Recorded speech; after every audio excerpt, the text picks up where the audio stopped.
Hello. I haven't posted a video in a while, and I wouldn't necessarily normally do this on the weekend, but you guys have an exam coming up, and we haven't had a lot of time on integration, so I'm gonna make this video since someone asked for it. This is problem 15.1, number 7. It's a double integral, and we're integrating from 0 to 3, so this outside corresponds to this outside, 0 to 3 with respect to x, and 0 to 1 with respect to y. Okay, so this is just the first section of integration, so we shouldn't have to do anything weird. You won't necessarily know that when you see it on an exam, but maybe first just look at it and see if you can integrate it. So the weirdest thing is here that you want to hold x constant, and we want to integrate with respect to the inside variable with respect to y. And that is actually possible. So the weird thing that might prevent us from doing that is this x squared plus y squared. So it's going to be a u substitution. That's going to be u equals x squared plus y squared. And then du will then be integrating just with respect to y. So this differentiation is just with respect to y as well. So that means x squared is a constant. So du, when we take that derivative, is just 2y dy. That's the weirdest part of this. Okay, so what's going to happen then is this 4xy, we take 2y of that, and we put it in with the dy and replace that with du. So what happens then? We still have, this outside is just notation for now. We're writing integral from 0 to 3. We're not worried about that. We're going to, so with this 4xy, we leave a 2x there. And then this with the 2y, we're going to put that in with the du. So we're going to leave a 2x there. We have the root of that part is u. So the root of u. And then we have du. And I'm not changing the bounds here, so this is still y goes from 0 to 1. You can change the bounds to u if you want. I'm going to do the style where we integrate with respect to u and then go back to y and put in the bounds. That's up to you. That's stylistic. So if you want to change the bounds here for u, you can. And then it'll look a little different later. You should get the same answer in the end. Okay. So all we've done here is a u substitution, but it was a little bit weird because we were holding x constant. And we can actually integrate this with respect to u because this part's a constant, so it's just u to the 1/2.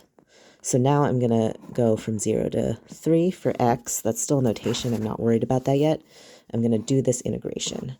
So this is u to the 1/2. I'm increasing the power by 1. So I get 2x is a constant out here. I get u to the 3/2, and then divide by the new exponent, divide by 3/2, or multiply by 2/3. That integral is done. This is, so I would have to plug in the bounds, except they're in y, so I'll do that actually in the next step when I replace the u with the y again. And then dx is still here. Okay, now I go back and I remember that u is x squared plus y squared. So this is the integral from 0 to 3. Let's see, this is a total of 4/3 x.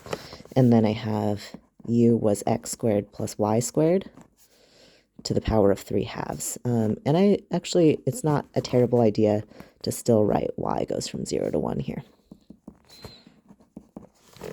Dx is still out there. That's still notation. I still haven't worried about that integral.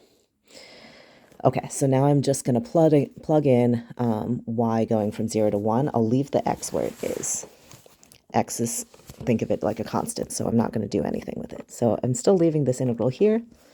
I'm plugging in 1 first for y. So leaving x where it is, this is x squared plus 1 squared to the 3/2.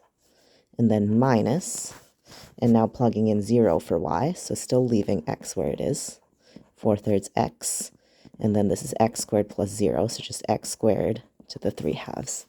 And that's all. That dx is still left over on the outside. That's the part I still haven't touched yet. Okay, so now I'm going to simplify a little bit, and then I'll have to integrate with respect to x. But now this is a one variable integral. We're in Math 125 now. So 0 to 3. Let's see what's happening here. This part's not going to get any prettier. So 4/3 x. This is x squared plus 1 to the 3/2. This part will get a little bit prettier. X squared to the 3/2. And we're not doing anything bad with the 3/2. Usually that's a root in the exponent. That might be a problem. But since x is between 0 and 3, so x is not negative. So we're okay. So x squared to the 3/2 is that evaluates to x cubed. So this is minus 4x, or 4/3 x times x cubed, which is x to the 4th. That's all needs to be integrated with respect to x. Okay, this is also not trivial. I need to do another u substitution. Maybe I'll call it a v substitution since we shouldn't technically use the same letter. So v is now x squared plus 1, because that inside is annoying. This second part of the integral I'll be able to do separately, but this v substitution is for the first part. So then dv is 2x dx, and now I'll be able to replace part of that 4/3 x in with my dv. Okay, so this is the integral from 0 to 3. So if I take a 2 out of that 4/3, I'm left with a 2/3. So 2/3, and then this is v to the 3/2 dv. Oh, and I'll write x equals 0 to x equals 3 to remember that I can't just plug that in for v. I've got to change back to x's before I can plug that in. And then minus, I'm not doing the v substitution in this part, so I'll just integrate. This is 4/3 x to the 5, and then I have to multiply by a 1/5 for my integral. And here I am plugging in x going from 0 to 3. So that part I can just do. Okay, I have to do one more integral. This is v to the 3/2, so I have to go up one more to 5/2 and then divide. So 2/3 divided by 5/2, or times 2/5. V to the 5/2, x going from 0 to 3, and then minus, here I've already integrated, so I can plug in bounds, putting in 3 4/3 times 1/5, 3 to the 5, minus 0. Okay, that part's easy.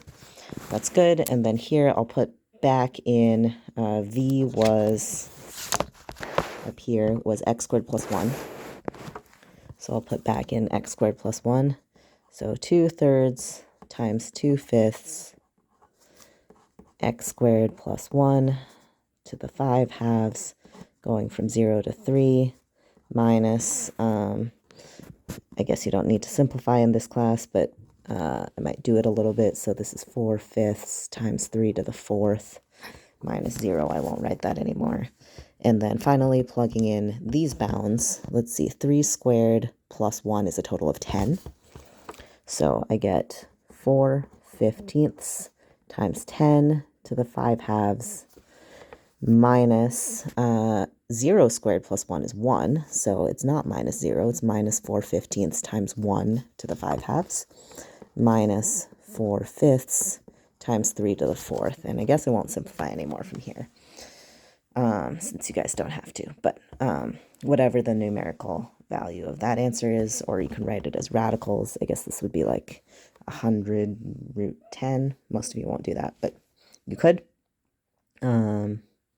All right, so that's that whole problem. It's just a basic double integral. There's no weird things like changing the order of variables, but it was a little bit ugly, and it was a little bit weird at the beginning when we had to treat x as a constant and do a u substitution for y.